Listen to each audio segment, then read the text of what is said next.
Sir Pithapuram Varma ఒక bomb పేల్చాడు అంటున్నారు sir. అంటే పవన్ కళ్యాణ్ కష్టపడి గెలవలేదు అని చెప్తున్నాడు అతను. నిజంగానే పవన్ కళ్యాణ్ కష్టపడి గెలవలేదా? అసలు ఆయన ఏం చెప్పాడు సార్? ఎందుకని పవన్ కళ్యాణ్ మీద వ్యాఖ్యలు చేశాడు అతను? పిఠాపురంలో ఎస్విఎస్ఎన్ వర్మ గతంలో తెలుగుదేశంలో ఉన్నాడు, ఇప్పుడు కూడా తెలుగుదేశంలో ఉన్నాడు. బట్ ఆయన పిఠాపురం నుంచి టికెట్ ఆశించాడు. ఎందుకంటే ఆయనకి పట్టుంది, ఆయన ఇండిపెండెంట్ గా కూడా గతంలో టికెట్ ఇవ్వకపోతే ఇండిపెండెంట్ కూడా గెలిచిన చరిత్ర వర్మకు ఉంది. ఎందుకంటే ఆయన నిరంతరం ప్రజలతో ఉంటాడు. కరోనా టైంలో కూడా, కరోనా వచ్చి అందరూ భయపడే, లాక్డౌన్లు భయపడే టైంలో కూడా ఈయన జనాల్లోనే ఉన్నాడు. జనాలకు అండగా నిలబడ్డాడు. ఇంట్లో వాళ్ళు భయపడితే కూడా ఆయన ధైర్యంగా వెళ్ళి ప్రజలకు అండగా నిలబడ్డాడు. అందువల్ల ప్రజలు ఆయనకి మంచి పేరు ప్రఖ్యాతులు ఉన్నాయి, సింపతి ఉంది. సో ఆయన టికెట్ ఆశించాడు సహజంగానే. కానీ చంద్రబాబు పరిస్థితి ఏంటి?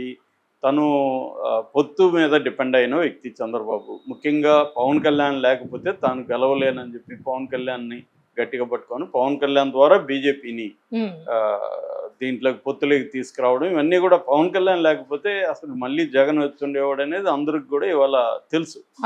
సో అంత ఇంపార్టెన్స్ పవన్ కళ్యాణ్కి ఉన్నప్పుడు పవన్ కళ్యాణ్ కోరుకున్న సీటుని ఖచ్చితంగా చంద్రబాబు ఇవ్వాల్సిన పరిస్థితి ఉంటుంది ఎక్కడైనా.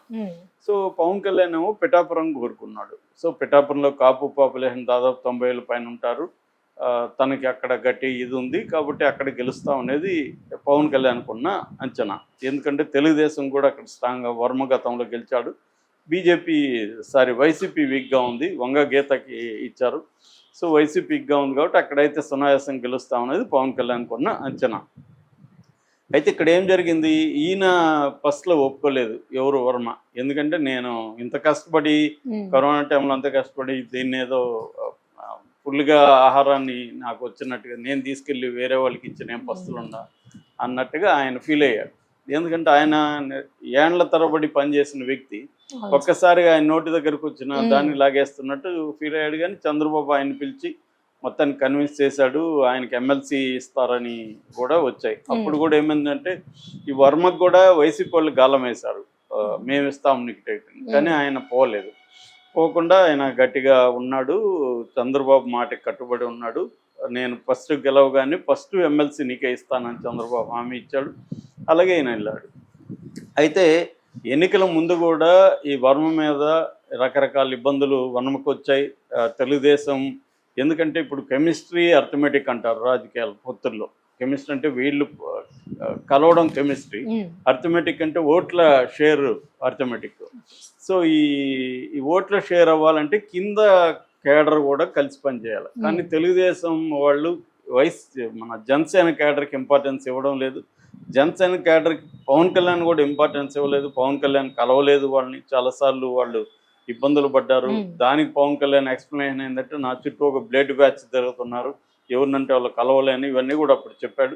రెండోది ఏంటంటే పవన్ కళ్యాణ్ అక్కడ పిఠాపురంలో స్టే చేసి తను క్యాంపెయిన్ చేసుకోలేని పరిస్థితి. ఎందుకంటే పొత్తులో భాగంగా రాష్ట్ర వ్యాప్తంగా పవన్ కళ్యాణ్ తిరగాలి. ఎందుకంటే ఈ మొత్తం 3 పార్టీల కూటమిలో పవన్ కళ్యాణే స్టార్ క్యాంపెయినర్ కాబట్టి పవన్ కళ్యాణ్ అందుకనే చంద్రబాబు కూడా లోకేష్ను కూడా రాష్ట్ర వ్యాప్తంగా తిప్పనీయకుండా, ఎందుకంటే పవన్ కళ్యాణ్కి ఇబ్బంది వస్తుంది లోకేష్ కూడా తిరిగితే, పవన్ కళ్యాణ్నే ఫోకస్ చేయాలని చెప్పి చంద్రబాబు వ్యూహాత్మకంగా పవన్ కళ్యాణ్ని ఫోకస్ చేశాడు.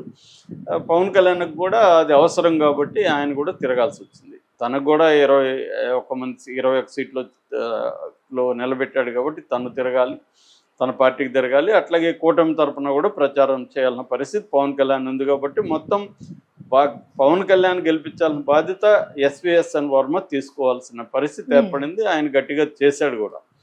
సో చేశాడు, దాని ఫలితం గెలిచాడు. అయితే ఇప్పుడు ఏంటంటే చంద్రబాబు చెప్పినట్టుగా ఎమ్మెల్సీ రాలేదు. ఆయన ఆల్రెడీ 9 నెలలు అయిపోయింది. సో ఇప్పుడు కూడా ఎమ్మెల్సీ వస్తుందా అది తెలీదు. ఇప్పుడు తను ఇబ్బంది పడుతున్నాడు, తన నమ్ముకొని పనిచేసిన కేడర్ అంతా కూడా ఖచ్చితంగా ఇబ్బంది. ఆల్రెడీ 2-3 సార్లు గొడవలు కూడా అయినాయి. వర్మ కంప్లైంట్లు ఇచ్చాడు, చాలామంది తెలుగుదేశం కేడర్ తన కేడర్ మీద దాడులు ఇవన్నీ కూడా జరిగాయి. అంటే ఒకటి ఆయనకి ఎమ్మెల్సీ రాలా, 2 ఆ ప్లేస్లో తను గెలిపించి కూడా తనకు అక్కడ ఇంపార్టెన్స్ లేదు. పవన్ కళ్యాణ్ బ్యాచ్ తనని పట్టించుకోవట్లేదు. ఇటువంటి అసంతృప్తులు ఆయనకున్నాయి. అంటే నేను మామూలుగా అయితే నేను గెలిపించి నేను ఎమ్మెల్యే అయ్యేవాడిని, ఇక్కడ నా హోదా బాగుండేది, నన్ను నమ్ముకున్న వాళ్ళకి న్యాయం చేయగలిగేవాడిని. ఇప్పుడు నేను నన్ను నమ్ముకున్న వాళ్ళకి న్యాయం చేయలేకపోతున్నాను, నాకు ఆ కైండ్ ఆఫ్ పరపతి లేదు అన్న ఒక అసంతృప్తి అయితే వరంలో ఉండే అవకాశం ఉంది. ఎందుకంటే ఆయన చాలా కష్టపడ్డాడు. వైసీపీ కూడా ఎప్పుడైతే పవన్ కళ్యాణ్ అక్కడ డిక్లేర్ చేశారో, పవన్ కళ్యాణ్ చాలా రోజుల వరకు చెప్పలేదు కూడా అక్కడ. ఎందుకంటే వైసీపీ మనం ఎక్కడైనా చేస్తే అక్కడ వాళ్ళు మోహరిస్తారని చెప్పి పవన్ కళ్యాణ్ లేట్ కూడా చేశాడు. చేసినాక వంగగీతను అక్కడ పెట్టినాక పవన్ కళ్యాణ్ పెద్ద ఎత్తున అక్కడ దాదాపు 3-4 పెద్ద లీడర్ని, మిథున్ రెడ్డి లాంటి వాళ్ళని, తర్వాత మన ముద్రగడ పద్మనాభం లాంటి వాళ్ళని అక్కడ దింపి చాలా పెద్ద స్థాయిలో అక్కడ డబ్బులు కూడా విపరీతంగా వెదజల్లి, ఎందుకంటే పవన్ కళ్యాణ్ని అసెంబ్లీలోకి అడుగు పెట్టనీయమనేది వైసీపీ శబదం. దాన్ని వాళ్ళు నెరవేర్చుకోవడం కోసం చేశారు. అంత చేసినప్పటికి కూడా గెలిచాడంటే కేవలం ప్రధానంగా వర్మ ఇదైతే ఉంది. వర్మ కానీ వాళ్ళ అబ్బాయి కిషోర్ కానీ వీళ్ళు గట్టిగా అక్కడ పనిచేశారు. ఈ క్రమంలో వర్మ అసంతృప్తితో ఉన్నాడు. ఈ క్రమంలో ఏంటంటే అప్పుడప్పుడు ఇలాంటి పోస్టులు పెడుతున్నాడు. రీసెంట్గా ఏం పెట్టాడంటే కష్టపడి సాధించిన విజయమే నిజమైన గౌరవం అని ఒక ఎక్స్లో ఒక ట్వీట్ చేశాడు. దాని కింద తను గతంలో అంటే క్యాంపెయిన్లు, తను మాట్లాడిన వీడియోలు, తన క్యాంపెయిన్ వీడియోలు అన్నీ కూడా పోస్ట్ చేశాడు. అంటే అర్థమేమి, ఎక్కడ పవన్ కళ్యాణ్ వీడియో కానీ ఏమీ లేదు. ఆయన చెప్పదలుచుకుంది ఏంది అంటే పవన్ కళ్యాణ్ కష్టపడి గెలవలేదు, కష్టపడి గెలిస్తేనే నిజమైన గౌరవం, నేను కష్టపడి గెలవలేదు, నేను గెలిపిస్తే గెలిచాడు అన్న సెన్స్తో పెట్టినట్టుగా ఇప్పుడు వ్యాఖ్యానిస్తున్నారు. జనరల్గా కూడా అదే వస్తుంది. లేకపోతే ఆయన కష్టపడి సాధించిన విజయమే నిజమైన గౌరవం అంటే కష్టపడి ఎవరు సాధించారు విజయం?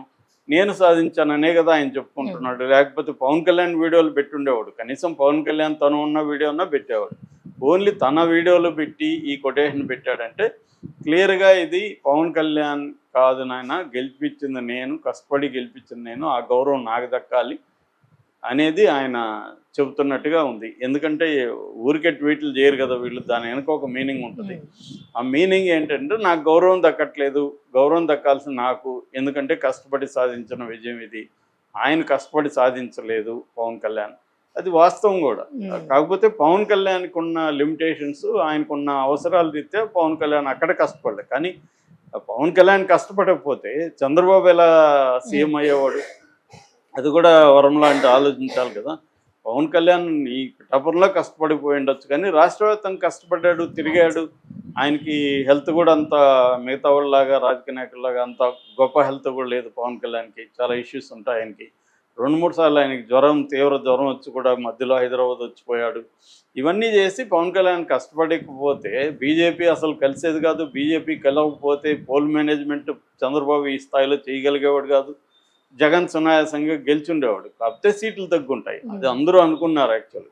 కానీ పవన్ కళ్యాణ్ ఆ మ్యాజిక్ చేయడం ఎవరు? పవన్ కళ్యాణ్. పవన్ కళ్యాణ్ లేకపోతే మోడీ అసలు ఒప్పుకునేవాడు కాదు.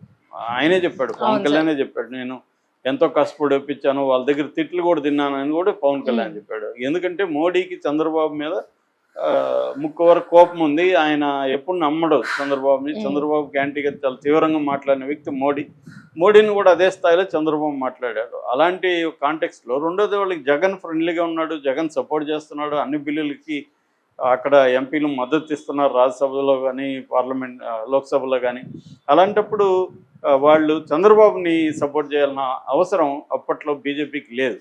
కానీ ఓన్లీ జగన్ ఏంటంటే ఎన్డీఏలో చేరే పరిస్థితి లేదు, బీజేపీకి కూడా ఒక భయం ఉంది. ఎన్డీఏలో లేకపోతే రేపొద్దున కాంగ్రెస్కి కొద్దిగా అటు ఇటుగా వచ్చినప్పుడు జగన్ అటు ఏమన్నా షిఫ్ట్ అయితే మన పరిస్థితి ఏంటి? ఇప్పుడు జగన్ కానీ ఎన్డీఏలో చేరితే మనం జగన్ నమ్మొచ్చు, ఎన్డీఏలో జగన్ చేరే పరిస్థితి లేదు, ఎందుకంటే జగన్కి ఇక్కడ మైనారిటీ ఓట్లు పోతాయని ఒక భయం ఉంది. సో ఈ కాంటెక్స్ట్లో వాళ్ళు అన్ని చూసి పవన్ కళ్యాణ్ ఒత్తిడి మేరకి, రెండోది పవన్ కళ్యాణ్తో వాళ్ళు సుదీర్ఘ ట్రావెల్ అవదలుచుకున్నారు. రేపొద్దున ఆంధ్రప్రదేశ్లో పవన్ కళ్యాణ్ని సీఎం క్యాండిడేట్గా అనౌన్స్ చేసి బీజేపీ అక్కడ నిలదొక్కోవడానికి బీజేపీకి ఒక లాంగ్ టర్మ్ ప్లాన్ కూడా ఉంది. అందువల్ల లాంగ్ టర్మ్ ప్లాన్ దృష్టిలో పెట్టుకొని షార్ట్ టర్మ్లో కొంత కాంప్రమైజ్ అవుదామని చూశారు. ఇదంతా కూడా పవన్ కళ్యాణ్ రోల్ అయితే ఉంది. సో ఈయన చెప్పిన దాంట్లో ఒక అర్ధ సత్యం అంటారు కదా, అలాగే కొంత సత్యం ఉంది, కంప్లీట్గా సత్యం లేదు.